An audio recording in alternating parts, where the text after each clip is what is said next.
All right, I'm back. Had my full day of work.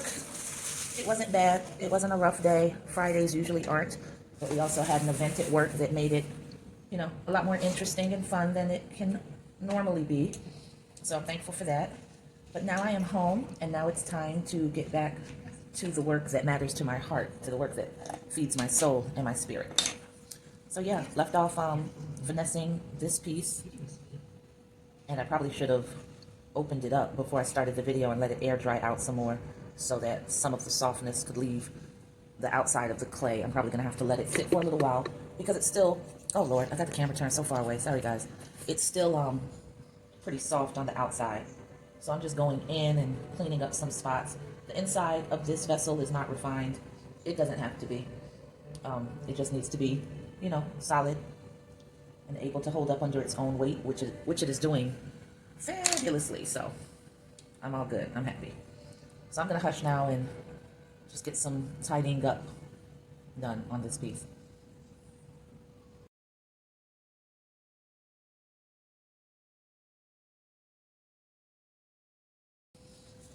On the last video, I said that I was going to plug up my magnifying glass, which I still have a very difficult time using, and the reason for that is I can't see the magnifying glass through my glasses. Not looking through both eyes, I can't.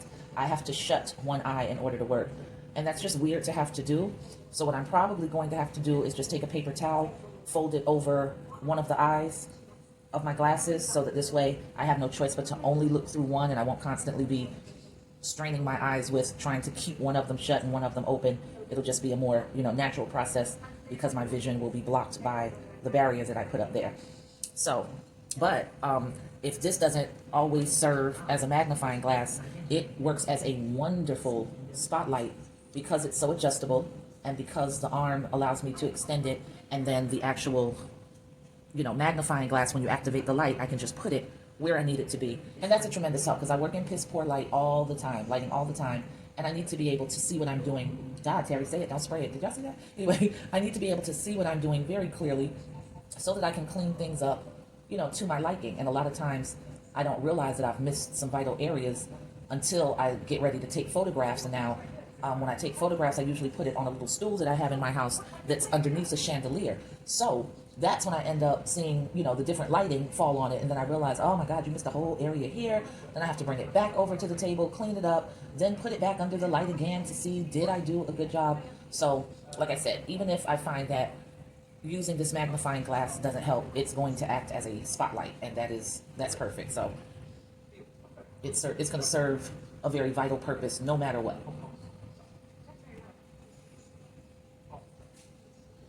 Now that song is in my head by that singer.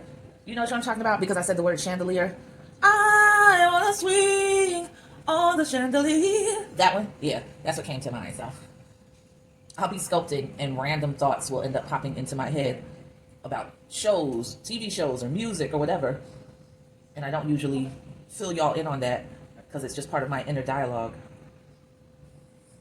which I know everybody was tripping out at some point on social media to discover that some people don't have that. They don't have an inner dialogue. They don't have whole conversations and scenarios playing out in their heads when they're focused or, in a very comfortable spot doing something. And that's insane, because when you've had it all your life and that's just how you process information and how information processes through your brain, even when you're not speaking, it's the most natural thing in the world.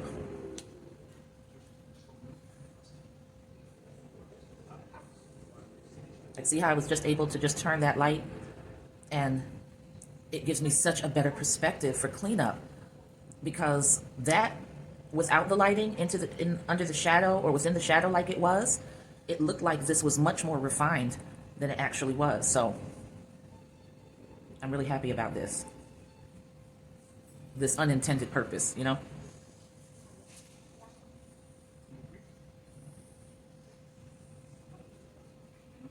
And these are just very, very, very light strokes. I'm loosely holding this so that I don't give in to the temptation to apply more pressure than is needed for the type of refining that I'm doing.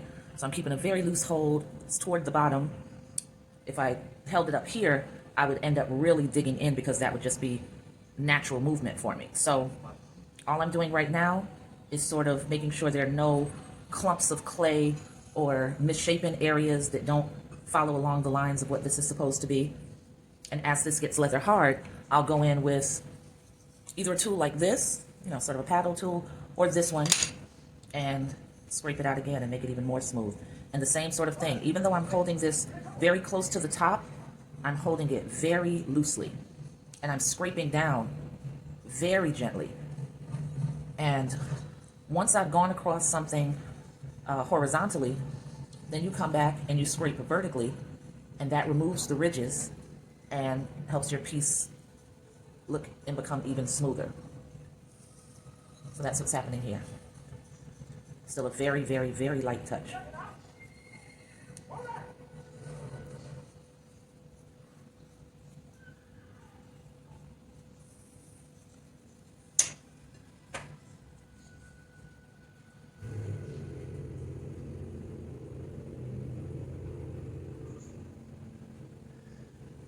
And after a while, you just learn to angle and reposition or adjust your hold on the tools that you're using based on the desired effect.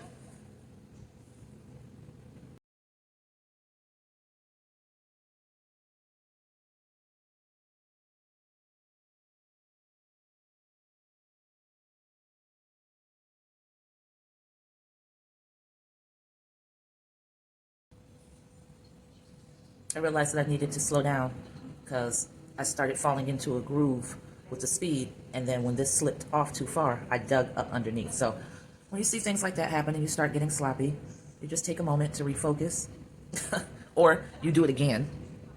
I guess the lesson repeats until the lesson is learned.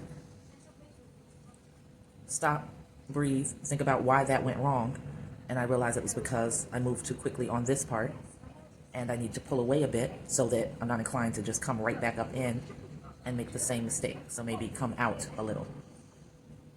And wait before I go back up so that I can make sure the tool is not underneath. See how as I'm getting down toward the edge, I'm refocusing, recalibrating, and slowing myself down.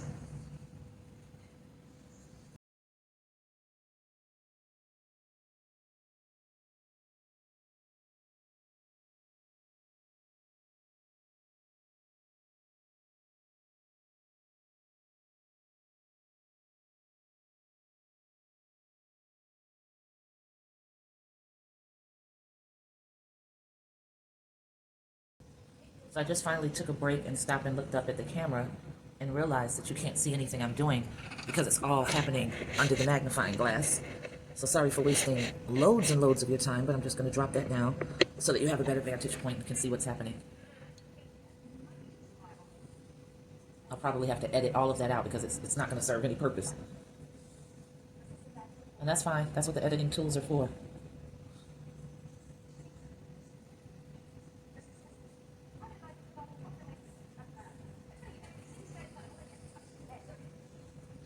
My cat is getting restless and he's starting to stalk me and just be up in my space, even though he ate not all that long ago, about 4 o'clock.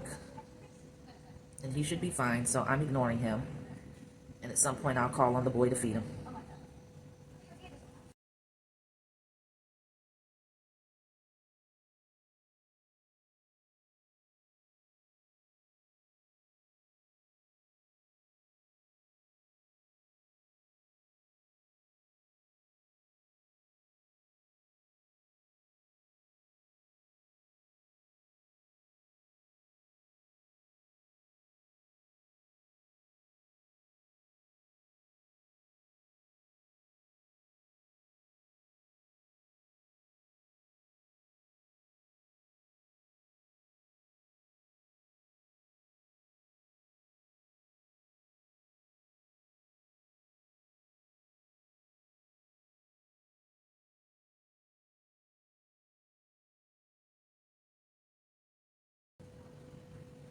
Well, I'm too relaxed. I forgot to put my apron on. It's all right. It's Friday. And I'm planning on taking a long hot bath either way, and I'm not trying to protect what I have on. So it's fine.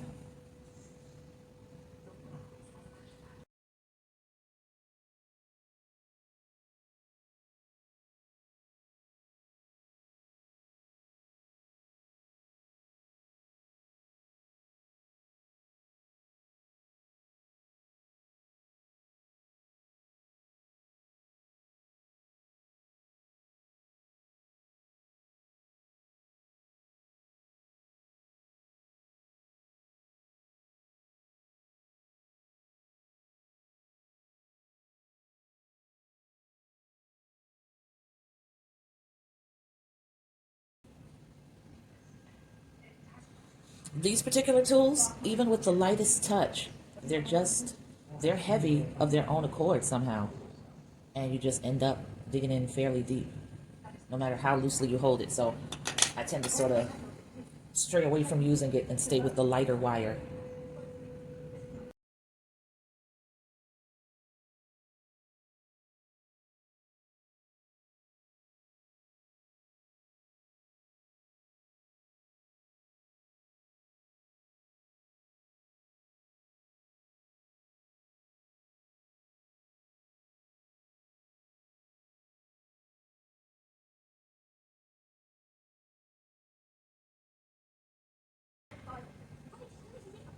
Sorry guys, I realized I put the magnifying glass back in the way again, but it's only for a short time. I'm gonna move it.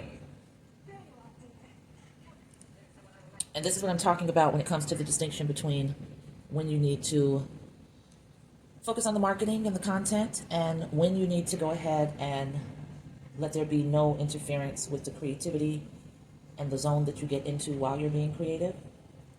So I'm not going to worry about it anymore. I'm not going to apologize for doing something that gets in your way. I'm just going to understand that I'll need to edit this out, and you just don't get to see that part, and that's fine because they're little parts, and you'll see so much of the overall build that that's not even going to make a difference to you. But it does make a difference to me if I'm worrying about angling the magnifying glass light and the camera so that you see what's going on, because the most important person right now at this juncture is me and the clay. I need to see what's going on, and if that means you can't, that'll have to be all right, and I'm sure you guys will understand. So that's what's happening right now. You being understanding, and me being in my zone.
All right, we are going to call it at 1 hour, 1 minute, and 11 seconds. So we're just going to drop that down to 1 hour. I'm going to let this air dry, and I'm going to take my break. Clean up this table a little bit before I take my break because I'm trying to be good about that so that I can always feel encouraged and ready when it's time to work, not feel like I've got to do chores before I start to work because I've got to clean off the table and I've got to get my workstation ready and all of that. I want to be able to just jump right in. And, you know, like with anything else, it's a discipline. Go long enough without making your bed, and soon that's not even a thing to you. And then your room doesn't feel quite the same because that bed is not as welcoming. It doesn't look fresh and crisp and inviting. So same thing can happen with your workspace. If it looks too cluttered and doesn't look inviting and like it's ready to receive whatever you and the clay have to give, you can start getting a little bit lazy or putting things off or working sloppily because you're in a sloppy environment. And if you start out with the setup so that it's accommodating, you're usually going to take your breaks or take your naps or have your time to eat a little something or just chill out without working. But then when you come back, you're just going to feel very ready, very motivated, very inspired because it looks like a place was prepared for you. You feel me? And whenever you know there's a place prepared for you, you know that some forethought went into it. Somebody was anticipating your arrival.